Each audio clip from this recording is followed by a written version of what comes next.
Ayun, good morning guys. Nandito po ulit tayo ngayon. Nakikipag-sapala na ulit sa hamon ng buhay. Yun, katatapos lang po namin na kumain kanina. Tinreat po kami ng aming boss.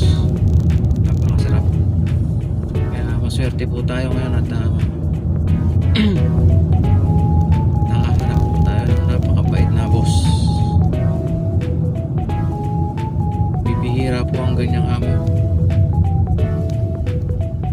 Sama-sama po kami kumain kanina sa isang class na restaurant. So abangan nyo po yung upload ko. Nakikita nyo po kung saan kami kumain. So ayun guys, ito na lang po ang aking mini vlog. I-like, share lang po, follow na rin po yung aking page na Idnar TV 21,